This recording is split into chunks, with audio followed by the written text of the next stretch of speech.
Hey everyone, thanks for joining. Today I am speaking again with Helen Pluckrose. Helen is an author. She co-authored the books Cynical Theories and Social Injustice, and she's now just come out with a new book that is forthcoming, right? It hasn't been released yet. Not quite. Yeah. And the new book is the Counterweight Handbook, Principal Strategies for Surviving and Defeating Critical Social Justice at Work, School, and Beyond. And it is a very timely book because people need something like this. Hi, Helen. Thank you for coming back on.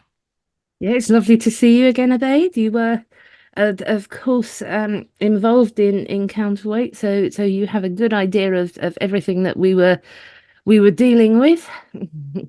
Yeah, no, I mean, you know, I, it's nice of you to say I was like involved. I didn't do much. I sent you guys a few links every now and then and threw around some ideas, but yeah, that was the full length of my involvement. But look, I believed in what you guys were doing, and still believe in it now. I know like it kind of rolled over into like Institute of Liberal Values at one point or other, something like that. But I mean, I really like the counterweight message and what was trying to be done because there's two in my mind there's two main fronts of, and I know counterweight didn't like using like terms like fight or whatever, but two main fronts in the fight against critical social justice. And one is on the individual level, what happens to you at work, and like you know what's happening at schools and stuff like that. The other is more of an institutional thing. Okay, how do we fix the institutions that have become so corrupted? And that's, those are two different things. Like, I don't think one organization can do both. So, like again, like I said, I think this book is very timely and people really need something like that. So, I mean, if you wouldn't mind just going a bit into that and like how you came about this book, because I remember at one point you were talking about writing a book about liberalism. So I don't know how that morphed into this. Oh no, this one, the Counterweight Handbook got delayed when I became unwell. After burnt out with trying to do too much for counterweight. And so that kind of stalled, but it was essentially done. So I just had to update it and add a chapter. So that's done. That the book on liberalism is forthcoming. It's still in note form at the moment, so we shouldn't expect to see that for a year. But yeah, no, the point with the counterweight approach, which you've given me a good lead in to, was that, as you say, a lot of organisations that are trying to address authoritarian critical social justice are doing so from the top down, which is very much needed. We need protections in law against the imposition of ideologies on anybody else. They should already be there in a lot of places, but it seems to slip through the nets. We need protections in institutions in their policies and in society, and also on an individual level. So, counterweight kind of have worked from the the bottom up approach, really. So people having a problem, usually about 80% of them in employment, would come to us with their employer had instituted some new policies, or their HR department, and they could not get on board with them ethically. They were trying to force them to say things they didn't believe to be true or to be ethical.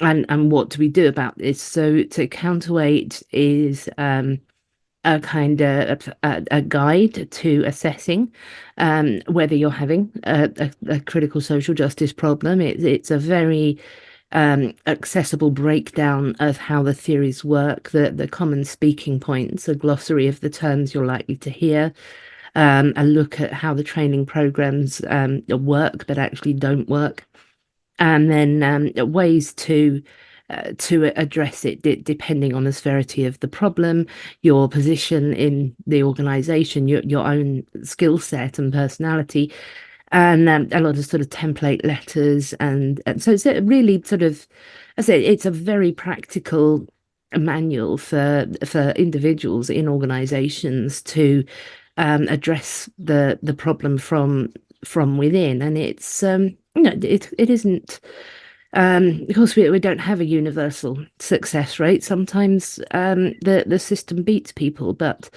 there's a surprisingly high success rate if you can go in and negotiate in a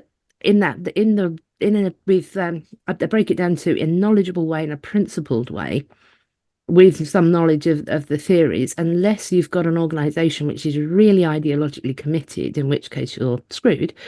Um, but most people have just got an employee who's trying to tick boxes, HR, and you can push it back, and people are pushing it back, and that's really encouraging. So that's the groundswell of people who know what the problem is. They understand their own objections to it. They can articulate it in principled ways, and that bottom up approach can sort of work cooperatively with the people trying to change systems.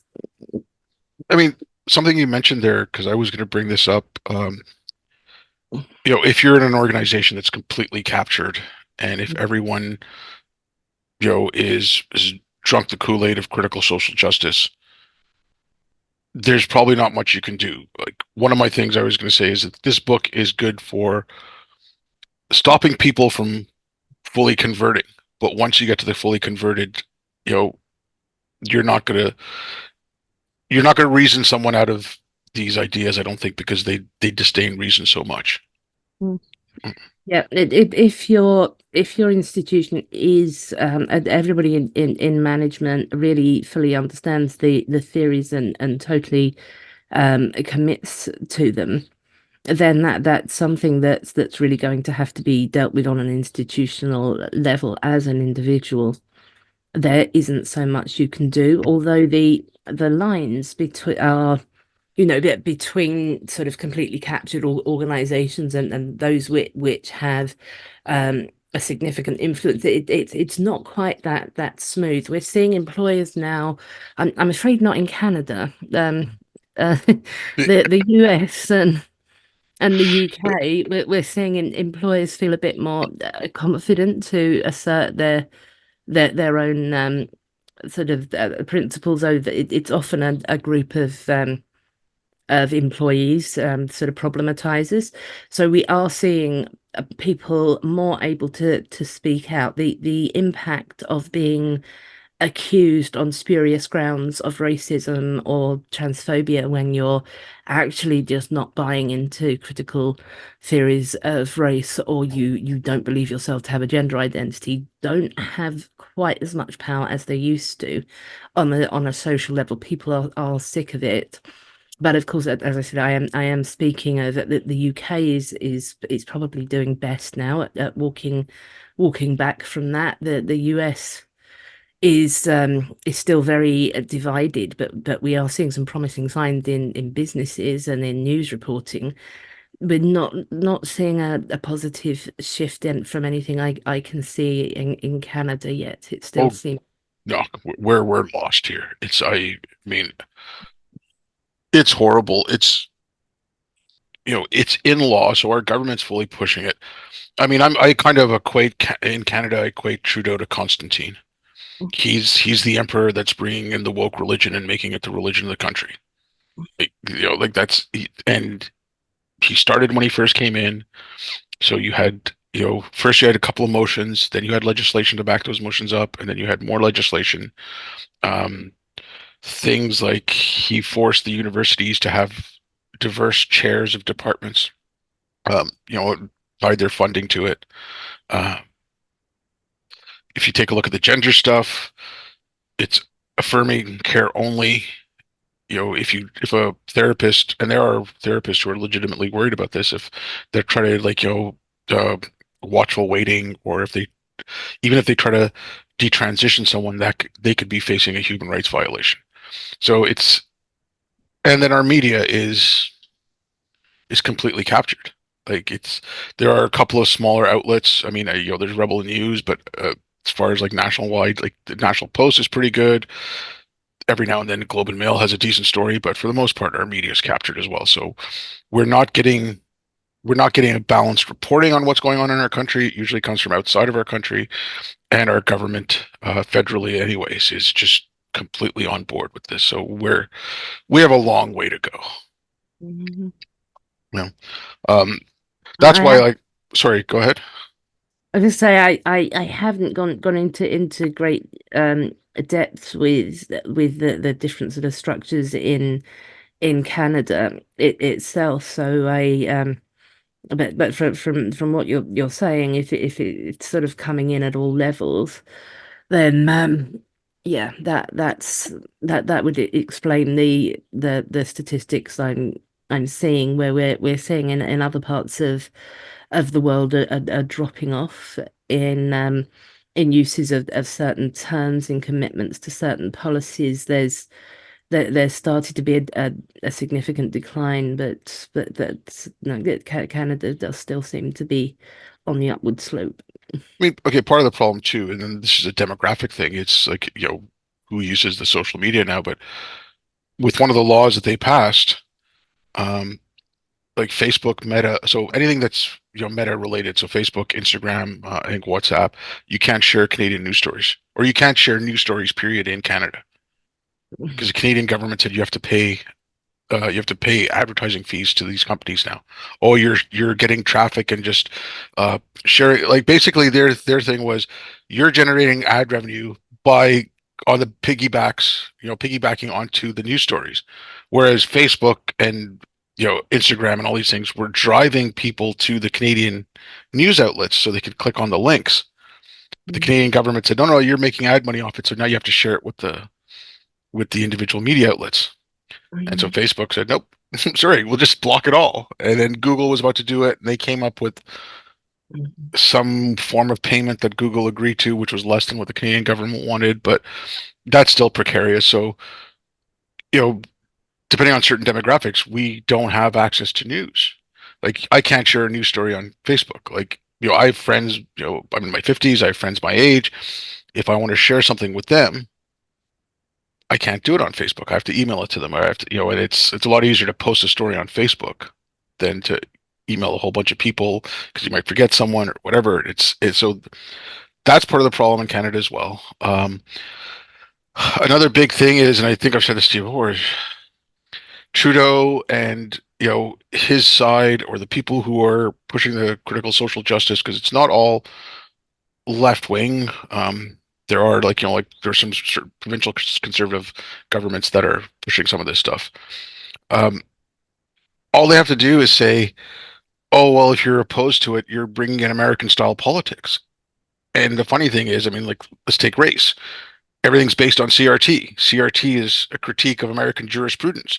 So if Trudeau is basing policies on CRT, and then he's saying if you oppose this, you're bringing in American politics. So like, well, you brought in American politics to create these programs, and um, but look, Canadians as soon as they hear that, they start clapping like trained seals. I mean, there was a joke in the '80s that the only thing Canadians were proud of is we're proud that we're not Americans, and that's kind of like the national psyche, and it's just so it's an effective tool to get people to oppose the opposition to this stuff. I mean, we're certainly seeing a lot of that as well. I mean, this is one of the reasons that I've started advising Project Liberal in the US at the moment, who want to try and bring liberals from all over the political spectrum together to really look into policies that are illiberal Mhm. and they're trying to and the reason that apart from that, I genuinely care about the US because so many of the people I love live there, and it's one of my favorite countries in the world. A lot of the reason I worry about the narratives that are coming out of the US is that the UK tends to just adopt them and try to put a framework that emerged in response to a very specific um, US historical context down over our society, which has a very different range of problems and it really, I mean, it doesn't work in the US anyway, but it doesn't even make any sense in the UK. And now we're hearing as well as a lot of the particularly the critical theories of race stuff, which doesn't work at all. We have training policies about BIPOC people. I mean, who are the indigenous people of the UK, the Celts. It just doesn't make any sense. And but we're also hearing quite a lot of that, picking up quite a lot of the conservative um stuff as well. So we have people talking about the need to get behind the Christian right in the UK, seeming not to have noticed that we don't have a Christian right. The the right the overwhelmingly now in the UK, the only churches that are still going, the I think now the majority of church attendees under 75 go to Black African churches, and they overwhelmingly vote left. So that this Christian right that quite a lot of the conservatives are trying to appeal to is not really a thing. Yeah, okay, that's uh, and I've been harping about this since I came back from overseas. And I just first one of the first when I saw all what was going on, I said, "You're going to have overcorrections, and it's going to be bad." So when you're talking about the Christian right, and I see a lot of people now saying some of the things like, "Oh, well, the alt right acts just like the woke," and that's what I was trying to get at with the overcorrections. You know, me doing my own little bit of research and some of the stuff I did with Counterweight, looking into it and trying to see when it got into schools and stuff. And I'm like, okay, so this got into high schools in some districts in the United States and some provinces in Canada. It got into the high schools around 2010. Right? Like, by 2017, in Canada, I believe there was 5 provinces where it was K through 12. In the United States, I think if I remember the number correctly, it was around 18 states where it was in K through 12. And then after George Floyd, it just exploded. So my whole thing was even if the kids disagree with this garbage, they're trained to look at the world in a certain way, and so they might not agree with all white people are racist and all you know like BIPOC, POC, whatever you want to say, are oppressed, but they're going to learn the tactics and they're going to use that same thought pattern when they analyze their side and when they want to push their side. So now you're seeing a woke right, if you want to call it that, using the tactics of, like the woke left, the critical social justice left. I mean, I wish we had a proper name for it, but it's just, it's insane. So you're seeing that. And I keep bringing up the A Man for All Seasons. And I said, like, the woke played Roper. They burned down all the laws. And and then Thomas More had said to him, "What are you going to do when the devil turns around and faces you? All the laws being gone. Now you're getting overcorrections." And in Canada and the United States, I don't know so much about the UK, a lot of the institutions that used to protect us are ideologically captured. So we have no place for protection when these overcorrections come. Yeah, I've been referring to that as reactive overcompensation, and it's I mean you can see it as usual. I don't think America measures I think things better. So this is often why we get the best stats from there. But we've seen a significant, I think it's 7% drop in support for same-sex relationships. Mm-hmm. And that's that it's being used, the authoritarian forms of trans activism are being used against perfectly liberal LGB and T people who are not trying to push any of these ideas onto anybody, but because there is a sense of fear of a certain ideology, and really sort of getting far too much power, which it has, the pushing the pendulum back the other way, it doesn't hit the ideologues. That is the problem here. I mean, it would be a problem anyway with the pendulum swinging back and forth if you've got the reactive right. I would, sorry to add another thing in here, but the thing that links them is this postmodern. Mm-hmm. concepts underlying it. Matt McManus and the rise of the postmodern right, this thing where stories, real narratives tell us what is true. And we all pick our favorite narrative, and the people are pushing the ball back and forth. But if you want to, what we're seeing so much is that the pushback from an authoritarian anti-woke right, it's not hitting the woke so much as the groups that the activists claim to be speaking for.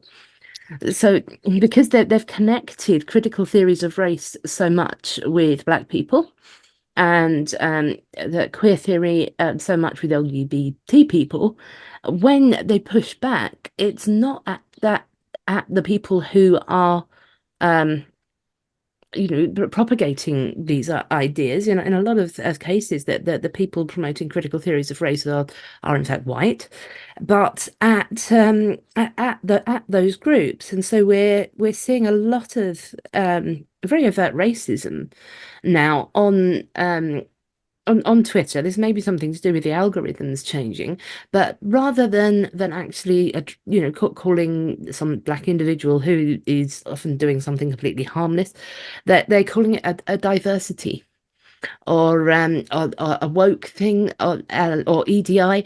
No, this is a person.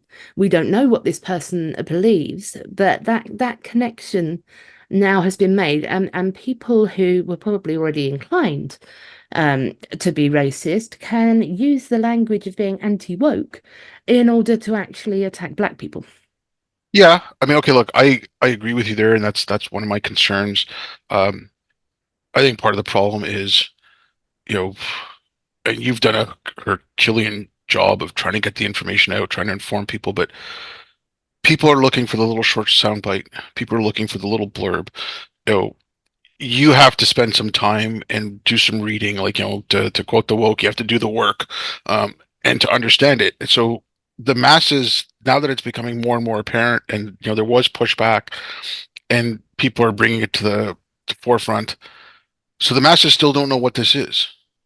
They're Mm, still not quite sure. So uh, they'll pick up some terms. They might read, a Candace Owens or a Charlie Kirk piece, or they might watch them talk about it.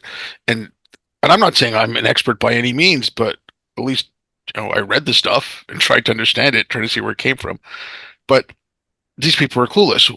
Well, the thing that worries me more than that kind of backlash is, okay, so there was in Canada, we had the Million March for Kids, where a bunch of parents are saying enough is enough. We don't want the schools, you know, changing the gender of our children without us knowing. We don't want this kind of, all the books like Gender Queer and I forget the names of some of the books, but like, like all these little books which had like very descriptive pictures in grade schools, and they wanted them out of there. So they were doing that, and there was a bunch of kids who took down some trans flags, and some of these kids were Muslims, and they started walking up and down on the trans flags and stomping on the pride flags and stuff. And these parents are like, "Oh, see, the next generation is going to fight back against this. They're good." At the same time, there was some studies that came out showing that Gen Z, and then I guess the generation after them, Gen Alpha or whatever they're called, um, were in favor of cameras in the home, and they were in favor of state monitoring, and they were in favor of that kind of stuff. And I'm like, okay, they might agree with you that the woke, you know, queer theory and gender theory is bad, but they want to go about it on an illiberal way, which I think is a bigger threat mm, than overt racism, which, it could be brutal and harsh, and you could have, you know, ex you know, violence exploding here and there. But I think the longer term thing is, how is that next generation or the next few generations learning to think about how to solve these problems, which I think is a bigger issue. yeah. I mean, we're seeing in the UK, there's among our youngest people, there's quite a strong sex divide where young women seem to be continuing to go down the left path, while it looks as though young men are becoming more conservative, but in fact, it seems as though they haven't really moved. It's because more young women or teenagers are sort of accepting more critical social justice ideas. So there's a that is a worry for the next generation, and of course we are seeing people coming out of that. They are challenging. It was wonderful. I did a free speech event last month, and um three young women came traveled quite a distance, well, for us. Brits don't travel much. It was it was about 4 hours, and to hear us, and I wanted to hear what they were going to say. There were three young women of South Asian origin, and then they came up to me and said, "Can you clarify some ideas to me?" And I thought, "Aha, are you perhaps going to be? Are you here to be critical?" But no, they felt that they were not getting the kind of education that they needed. They were students. They were not getting a range of ideas. They wanted to try and get a broader um set in, so that they were traveling around to free speech events. And I was trying to say to them, okay, so whichever university you are in, if you can set up your free speech union, I will I will get people there. I will get the free speech speakers there. I will try and get this funded. I will try and help you to expand this. So we see a certain pushback, but the scale of it is quite difficult to tell at the moment. It sometimes we see statistics which look like, yes, there's going to finally be a generation saying, no, Gen X, no, millennials, that you're out of date, we're not doing this anymore. And other times oh, okay. Okay, one thing about that. Okay, my niece grew up in India. Um, a few years back, she went to a university in Portsmouth. Then she came to NYU to do her master's. And I told her about some of this stuff. And then when she was going to NYU, I said, look, you're going to have some issues. Um, I sent her to the Counterweight website. I sent her to a couple other websites. Um, and I got her a copy of Social Injustice, and I said, "Watch out for this stuff in your schools." And then when she came back, she came to Montreal on her Christmas break, and she's like, "These people are crazy." She's like, "They're absolutely insane." She told me she thought that I was joking, that I was exaggerating, but she's like, "These people are exactly like you talked about, and some of them are even worse." And it's just like it was an awakening for her. She just couldn't believe what she was seeing on the universities, and this is Mm. NYU, which is, well, I mean, the universities are another thing, but yeah, like it was nuts. Um, I want to ask you about this because you brought it up about like the universities, like what universities are these kids going to and stuff. And not just necessarily universities, but I think that's a big problem. But do you think they are past the point of saving? Like, Well, I worry about that. I think that they are so far gone that you have to start from scratch, like the University of Austin thing, or what Eric Kaufman's doing with his online course and stuff like that. I don't see, especially the Ivies. I don't see the Ivies bouncing back from this nonsense. bouncing back is probably not going to happen. But the problem with, I think, and this is the way I've been describing it to a friend with who I'm having this argument. He thinks the universities just need to be torn down and we start again. But the problem, I think, is that you've got we have these ideas in the culture, and the universities essentially distill the ideas that are sort of running through culture, and then they produce them, of course. So we've got this feedback loop coming. If the structure of the university, without any ideology in it is something that we very much need. If we didn't have that university, then people are starting to build essentially think tanks or scholastic institutions or sort of alternative universities, but they're then having a kind of their own sort of individual approach. So I'm not explaining myself very well. It's as though we've got the filters. People want to tear down the big filters, replace them with a lot of little filters, but those filters are still likely, as long as there are these narratives in society, are still likely to produce shit.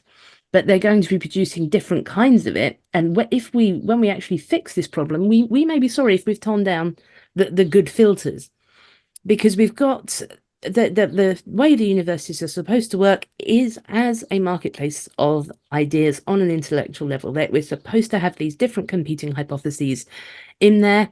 We don't actually have this. So what happens when some ideas get shut out of the marketplace of ideas is that alternative marketplaces of ideas form. Now that's a very good thing because those ideas are still there, but then they're siloed off, so they're not speaking to each other. And then this is then sort of exacerbating the partisan problem. So I'm still no, I don't think the Ivies and the really captured universities are going to bounce back. I think they're going to have to be um, reformed on an institutional level, and we're going to have to change culture. But culture does change. If we take the long view of history and we look at the ideologies that the culture war that was going on about 100 years ago. For example, we had the rise then of fascism and communism, particularly, and these were there were intellectuals, there were scholars, they were promoting these ideas, there were believers in them as well. These were the two big things that were coming up. We have um, reduced those. They're not in any mainstream institution now. Now, obviously, we don't want a world war to happen before that has to die down. But in the grand scheme of things, we have had terrible ideas capturing institutions, and we have defeated them. So we will get through this one. Whether we will replace it with something worse or better, we don't know. That's very much up to how which ideas we can try and promote better. But But I can't think I can't take the revolutionary approach of tearing down the structures and thinking that that will fix things, because I don't think it will. no, okay, I don't want that. I don't want to tear down the structures. To me, that's just another critical social justice tactic. Like, let's burn it all down, let's tear it all down. We can't, we Mm, have to rebuild and we have to bring down all these institutions. Yes, I would like that structure, but here's where, you know, like I'm pissed off. I'll just put it to that way. Like the universities broke trust. Academics broke trust. They did not protect academic freedom. mm, Okay, and there are certain individuals who did, and I can list off a few names of people that I follow that I know that did, but on a whole, they didn't. The universities didn't. There should have been no way in hell they allowed DEI to form policy that governs the university. Like no one checked that. Like what I wish certain things that would have happened was in the last year of Trump's presidency, when the president of Princeton put out a letter saying how systematically racist Princeton is and it's a hive of white supremacy and all that, and Trump's Department of Education said, "Okay, we're going to investigate you." Then they stopped the investigation. I wish they would have, I don't care if it was Trump doing it or whatever, but I wish that the Department of Education had actually gone in and said, "Okay, show us what you're basing this on." mm, And show us that scholarship. And it's like I had Greg Lukian on a little while ago, and I said to him, like I don't care if university has a chair in alchemy, but that chair in alchemy cannot decide how science is done. mm, And that's what they're doing with this stuff, is they're letting alchemy decide how other departments run. Like they're letting the DEI bureaucrats decide how physics is done. So if you don't have a DEI section and how you're going to use diversity to do your hires, you won't get research funding or you won't get your paper published. You're you're screwing up science. You're screwing up, something that people that, oh, they'll never get into STEM. Well, I'm sorry, it's in STEM. Mm. It's in STEM now. You've got medical schools making people take a DEI oath over the Hippocratic oath. It's like that kind of stuff. I wish someone would grow a backbone. And like I said, I'm extremely pissed off at a lot of academics. I can rattle off some names there as well of people. Like, I mean, there was one who, I respect him and stuff, but he, like, right when all this stuff started happening after October 7th, like all these pro-Hamas protests, he's like, oh, I saw 12 years of students being subjected to illiberal trainings, and I can't believe we're at this stage now. I'm like, well, if you saw 12 years of illiberal trainings that students were going through, did you do something about it? Or did you just bury your head in the sand? And so at some points I'm pissed off and I'm like, okay, these guys all have to go, but I don't want to tear down those institutions. But someone needs to have a backbone. Like, someone needs to stand up and, frankly, like, fix your own side. Like, I'm going to do a Jordan Peterson thing, like, clean your own room. Forget about what's coming from the right. Forget about, oh, I don't like the way uh, X is dealing with, the woke stuff or the critical social justice stuff. Let's do, they're not putting forth their own thing. Like, you might disagree with the way some people do it. Like, I know you get into fights on Twitter with like gender critical people, whatever, but you're basically doing your own thing. You're saying, okay, we need this liberal approach, and you're putting that out. And that's what more people should be doing. And they should be concentrating on that in their universities. But now half their fight is spent on how they disagree with the way other people are pushing back. It's like, fix your institution, fix your shit, and let's get going. Like, Yeah, I think that we do need to each have that kind of specialism. I think those two sentences that you ran together there, where you said I'm just I am so sick of everything, and I don't want to tear it all down, and that is how so many people are feeling. That I think that's what's driving the post-liberal movement at the moment. Particularly, it is this sense that people have lost.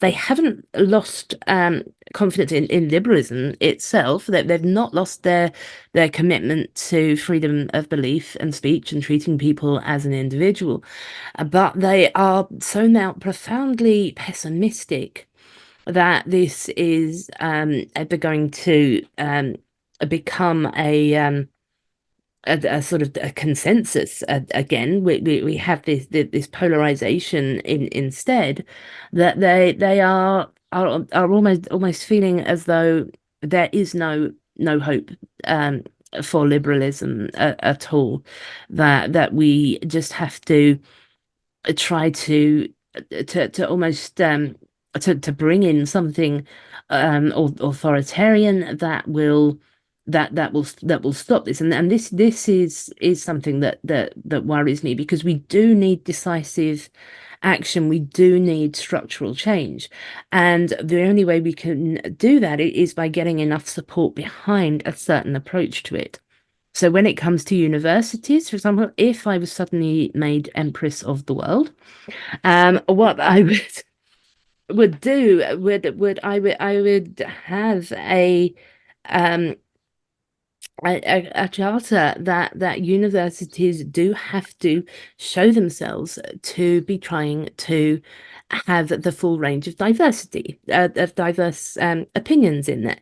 If a social science department, for example, some subjects people on the left will go into more, but if a social science department has no conservatives, has no standard liberals, has no libertarians in it, then a university should be expected to show what they are doing to recruit some, and what they are doing to make sure that their students get a proper grounding in those ideas that they would have had from the people who believe them.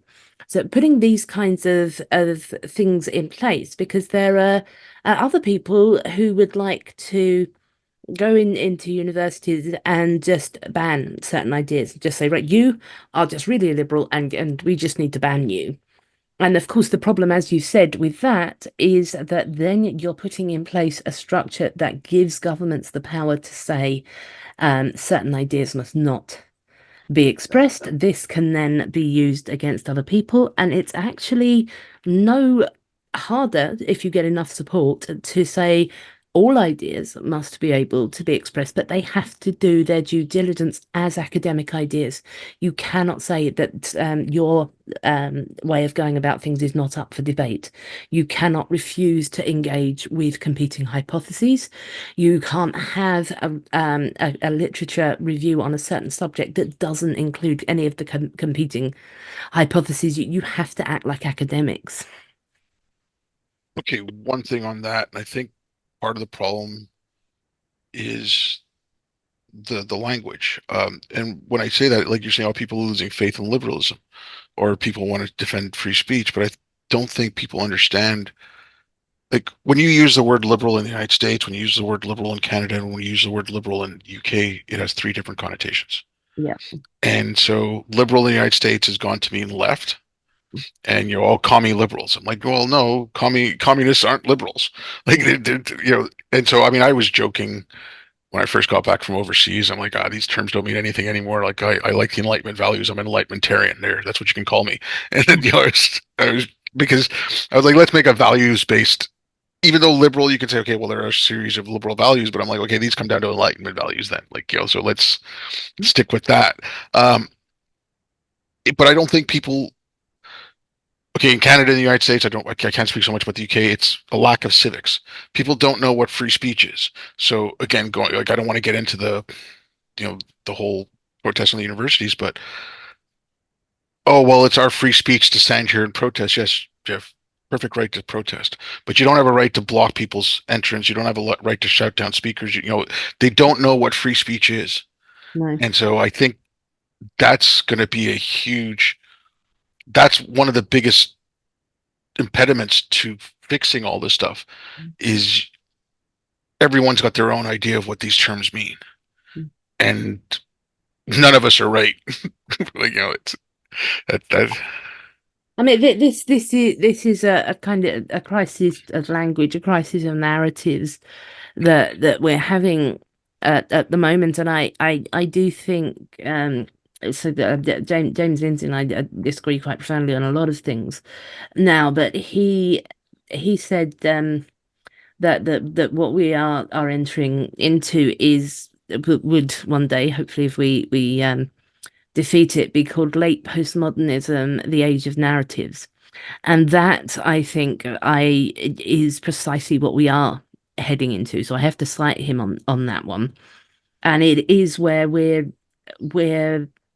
really so far stepping away from caring what is true that trying to pull that back. How do we do that?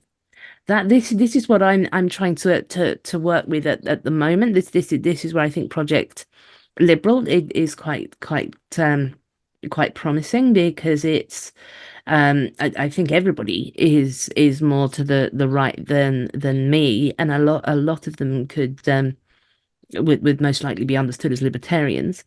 But what they are trying to do is partly is show to American conservatives who have this sense that liberalism, not just the words but the concept, is a left wing thing. And it's saying no. So I have just been drawing out of the Declaration of Independence and the First Amendment, the essential liberal tenets. You cannot be a patriotic American who values your founding documents and not embrace this kind of liberalism. You cannot be somebody who wants to save Western civilization and not embrace this liberal tradition. Of course, with people who are having difficulty with the word liberal, we do need to redeem that as well because it's a concept with a history.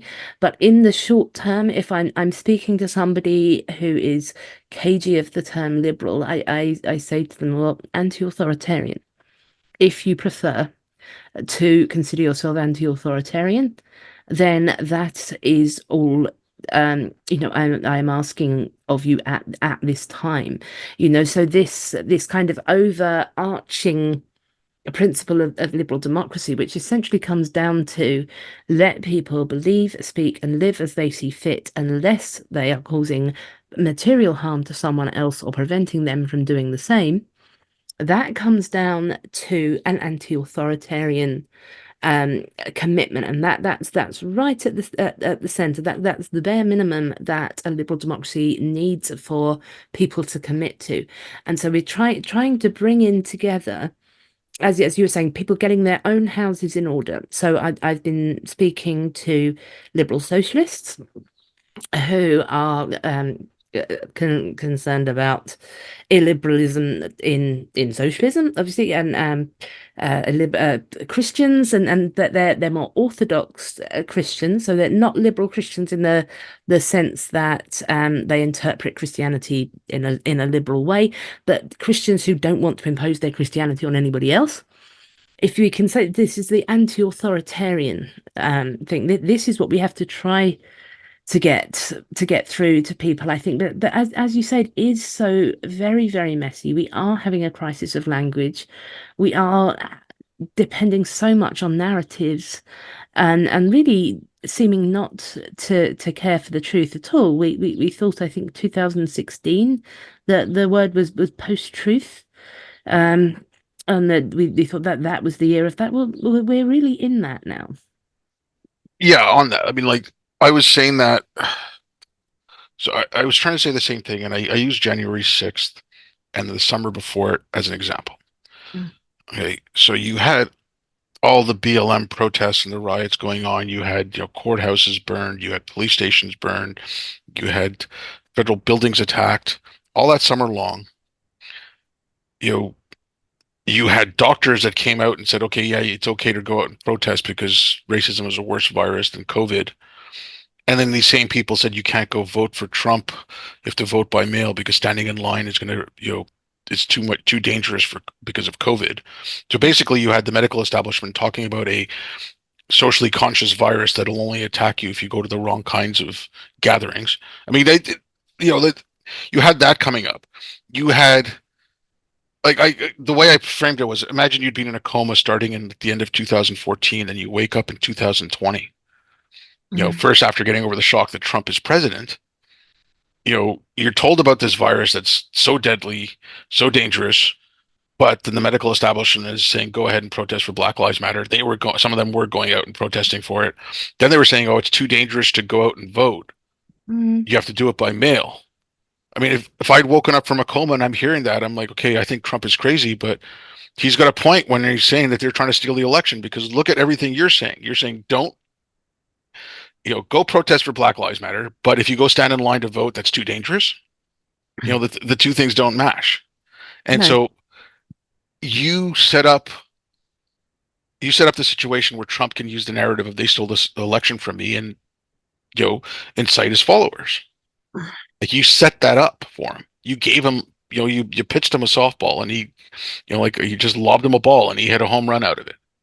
I certainly think the rise of support for Trump was consistently um so, definitely can contribute critical social justice definitely contributed to support for Trumpism because the the sheer incompetence and incoherence of Trump himself does not seem to be out of place when we have incoherence all over the place.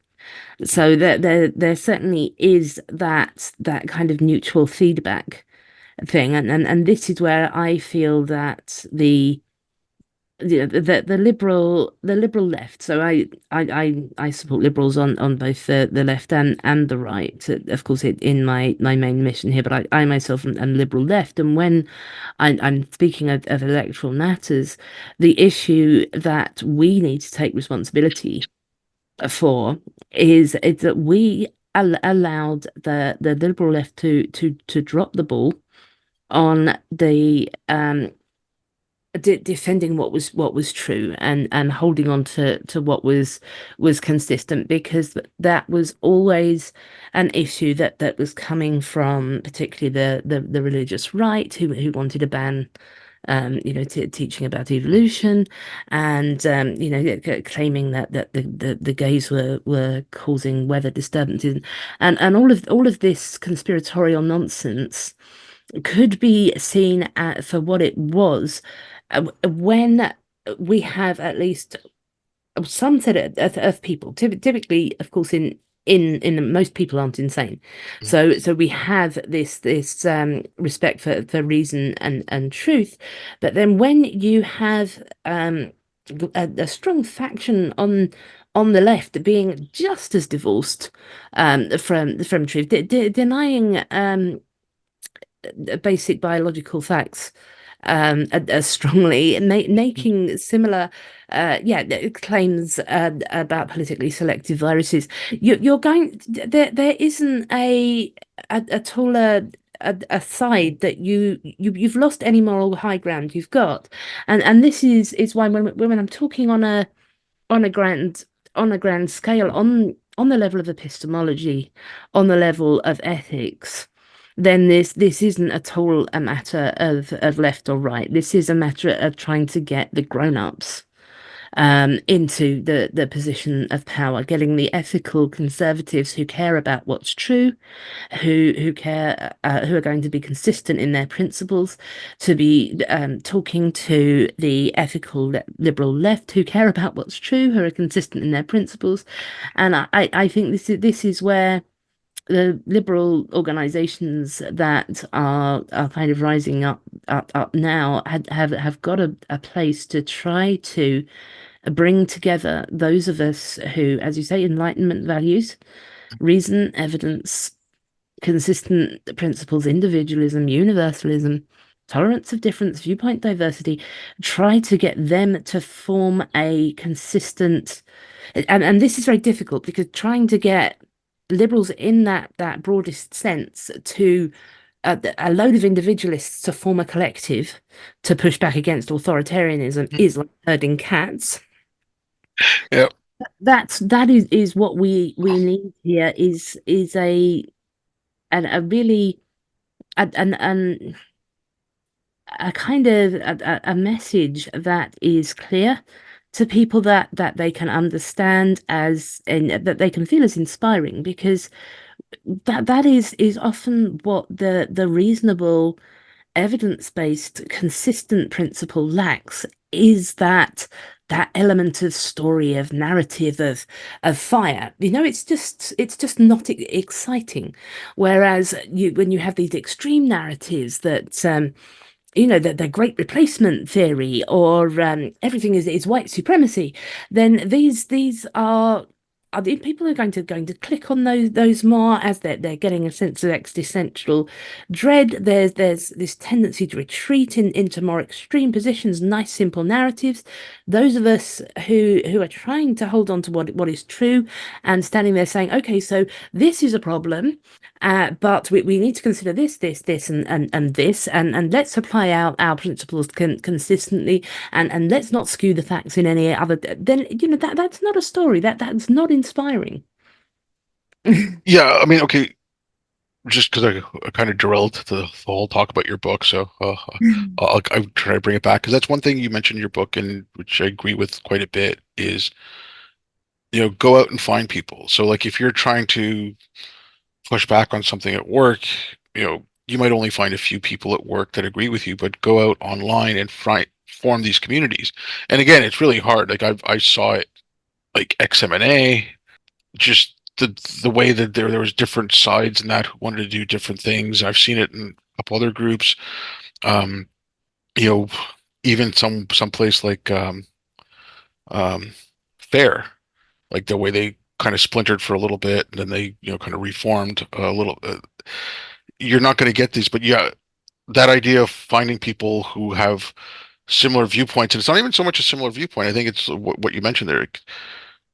You want to get people who are like, okay, you know what, all ideas should be allowed to be debated. Where we won't take a policy position until we debate these ideas, and then that debate can always still be open. That policy position can be changed later on. Like that's what you have to get them to agree on, and then you know then you have to have a whole lot of debates about what your policies are going to be.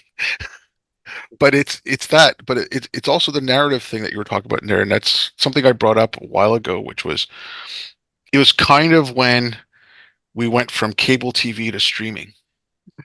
So when everyone had, if you're looking at like the from the 50s to all the way up to the early 2000s, people went and watched. So in the United States and Canada, okay, Thursday nights you had a whole bunch of sitcoms on. Seinfeld was one of them. So Friday mornings, everyone, water cooler talk or whatever, everyone talked about Seinfeld. So I'm not saying Seinfeld delivers moral truths or anything like that, but it was a shared story that we had. Everyone would talk about like who shot JR, like if you remember the soap Dallas, that was a big thing, like, or things like the last MASH episode where everyone gets, and then you talk about that. Once you started getting to the streaming services, every now and then you'd get a Game of Thrones type of thing that everyone or large, massive people watch it. So you had a shared narrative, but we don't have that anymore. It's become so specialized. Like you can go watch your little things, and like I know you like crime drama and stuff, so you can watch all those, and you're just only watching those and only speaking to people who watch those, and it might not be people in your you know social network, like physical social network, but it's people on online and virtual networks and stuff. So we don't have that anymore. We don't find that commonality. We don't find that you Mm. know like I said, let's talk about Seinfeld or like Game of Thrones, or when the Marvel movies come out and everyone goes watches them, and they talk about you know the minutia of like superhero powers or whatever. I mean, but Mm. we're lacking those myths. We're lacking, and I think that's a huge loss to the society. And like I said, so I really like that in your like that little bit in your book when you were talking about go out and form communities. And I mean, there's a lot of stuff in your book like how you laid out all the arguments of okay, if someone says this is what you can try. But that thing, I think people should really pay attention to that and maybe try to start forming little groups. I know some of it's happening. I know parent groups and things like that are forming, but I think we need more of that. Mm. Yeah, I mean, even on a less sort of a formal level in your workplace, I'm starting a consulting project now in which an employer thinks that quite a lot of most if not all of its employees are captured. They're probably not, and this is the thing that I'm saying to him. If you can put out some messaging to let them know that you are open to viewpoint diversity. If you've got a group of problematizers in your organization, they're scaring you, they're scaring everybody else. Put out that messaging there. I just had seen it happen really like magic. In one case in particular, you've read my book, so Mm, you'll know that the case study that I'm talking about, where one woman challenged a decolonize everything narrative, and that she was quite a reserved person, and so she just gently started sounding out other people, and as this grew, it turned out that the majority of people did not hold to this narrative. It was a small section, and the the the the power of the group who were consistently saying, no, we're going to have diverse sort of sources in here. We're going to have people from all over the place, but that mostly we are just going to be decent to people. We're going to treat them fairly. We're going to treat them as they are. And it made a difference to the culture of that particular workplace. And this is why I think with the counterweight approach is there, because you're describing what I think so many of us are feeling is such an overwhelming mess. What the hell are we going to do to cut through all of this mess and turn things around? It just seems like an unachievable goal right now, and I think that's what's drawing quite a lot of people to solutions which seem at least simple, if even if they aren't harsh. But I would. just say that when we're looking at a mess like this, all that we can do is try and think we have authoritarianism and we have anti-authoritarianism or liberalism, whichever way you want to look at it. So you can push back, just try to make whatever situation you are in more liberal. So don't try to fix the entire world. Don't look at everything and think we don't have a liberal society.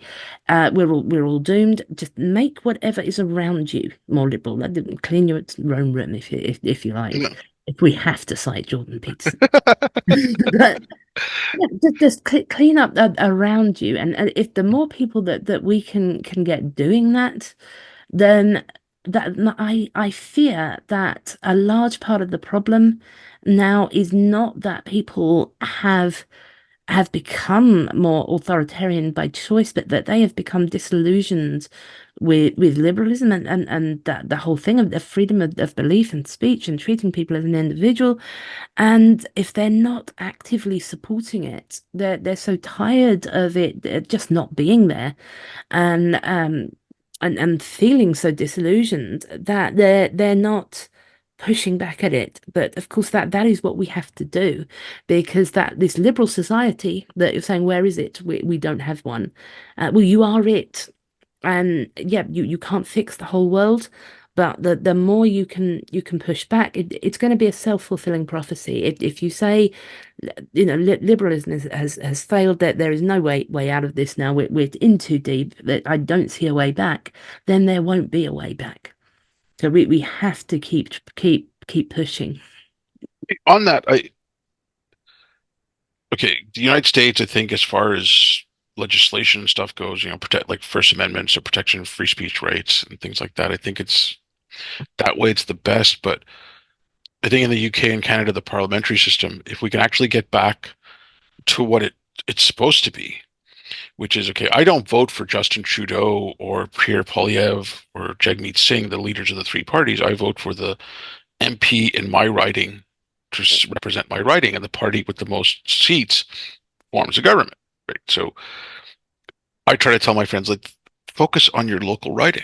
Okay, right now, as it stands, I do not want Justin Trudeau's liberals to get back into power. Like I'm kind of contradicting what I'm saying here. I don't want his liberals to get back into power because I think they are actually liberal. Like, I mean, they all the policies they've enacted. It's you know, hell, we've got a Ministry of Diversity, Inclusion, and Youth. Okay, Mm, so and it's all based on DEI. Our foreign our diplomats and our foreign service are being taught that stupid thing that was out at the Smithsonian, how punctuality and professionalism and love of the written word and all that other garbage is white supremacy culture. Our Ministry of Immigration defines white privilege, and it says regardless of race or skin color, if you have ideas that uphold white supremacy, which we're being told is professionalism and punctuality and blah blah blah blah blah, you have white privilege. mm, I mean, that's our government. So, like I said, I don't want them in, but go to your, when the next election does happen, go to the ridings, go meet the people in your riding, go meet the people running for MPs, mm, question them on things, like look at the local stuff. Don't look at, okay, we need to fix a whole country, which I think Canada does need a lot of fixing, but start from that point.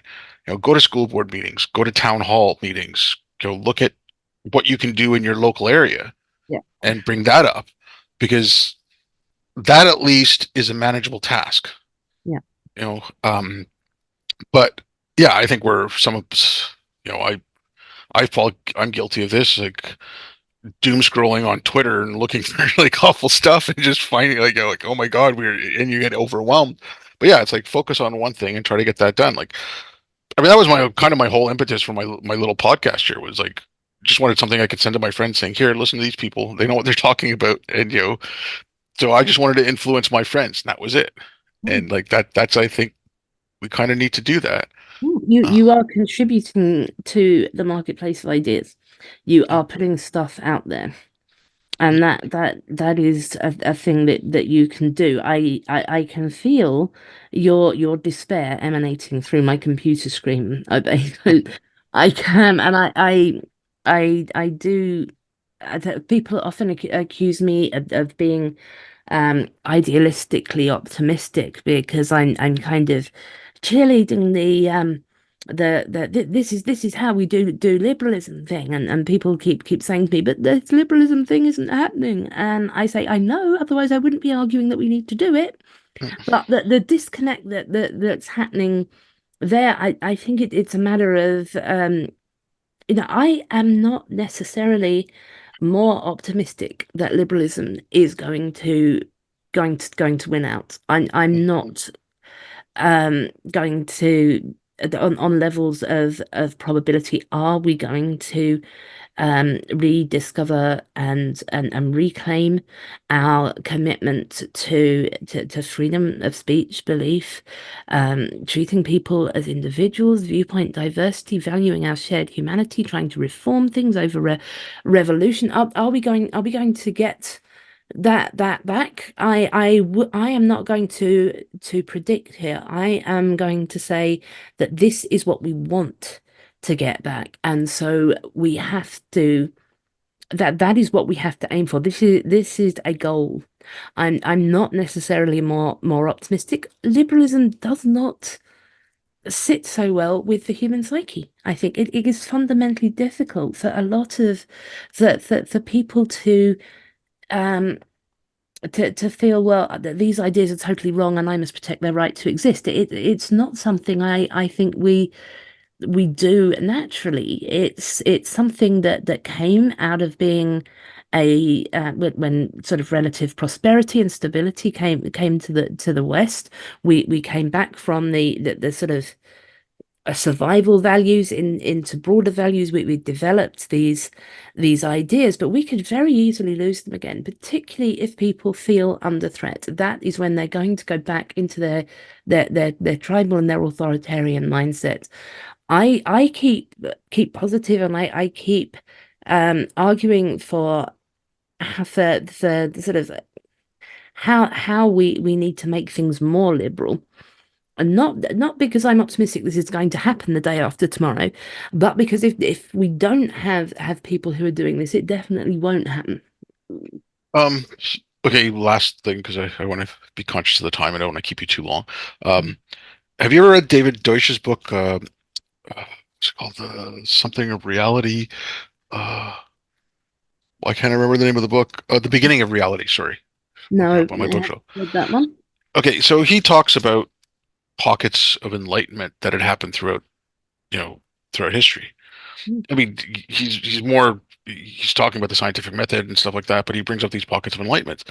And I don't want a future David Deutsch, 500 years from now or 1,000 years from now, writing about the period from the Enlightenment to now as another pocket of enlightenment that got extinguished.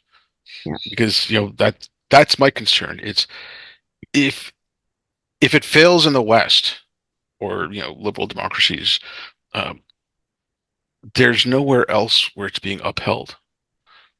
There's I mean, certainly not places like China or Russia, um, but even places where China holds influence. Or take a look at a place like Iran. I mean, they're so if it dies in the West, I think it's going to die globally until that spark is relit and it comes back from somewhere. Because, like I said, if it dies here, there's no other place on the planet right now that's upholding it. And so that's my overall concern, and I want to do as much as I can to, not have that future happen. Yeah. And I share that feeling with you, and this is often what I say to people who feel I am too optimistic that we're going to fix this problem and restore a liberal society. No, I fear it would be all too easy to lose it. It's but we're called weird democracies for a reason. But liberalism itself, in a lot of ways, it is a part of humanity. It is um a disposition that are there in people. Yet you mentioned Iran, and when we see a lot of the the resistance to authoritarianism that is coming out of Iran, there are a lot of consistent liberals there. So they're not running Iran, obviously, but these ideas are there, and they are there in people in all times and in all places in certain measures. And the thing we can really do that is most helpful is to try to support each other when we're doing that. Try to make those little pockets of liberals, try to make those communities, try to connect with them. This is why I've been talking to quite conservative Christians and LGBT activists, talking to two lots of them who are willing to support each other's right to completely disagree with each other and think each other completely unethical and say so. And that kind of making those kinds of connections, whatever you can do in your life to just add a little bit to, because we're never going to be completely liberal. That has never happened.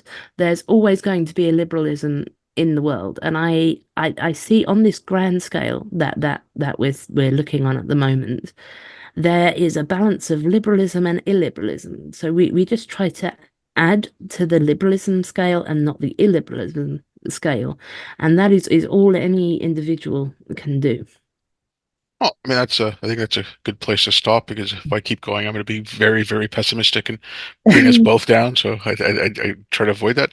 Well, thank you very much, Helen. I'm looking forward to when your book comes out. I'll make sure I can put it out. And yeah, I do a book giveaway every now and then. So I think when your book comes out, I'll do a little giveaway and see if I can get it to a few people. And then, but yeah, thank you very much again for coming on. And let me know when you start your campaign for Empress of the Universe, and I'll back you on that. Thank you. Unfortunately, it would be a bit illiberal. All right. Well, look, if you have any links that you want me to put in the description, please send them to me. Otherwise, I'll just put your Twitter handle and Yeah, you know. it's my Substack, really, the overflowings of a liberal brain. That's where I do most of my stuff now. All right, I'll put that in there as well. Well, thank you very much again, and enjoy your evening.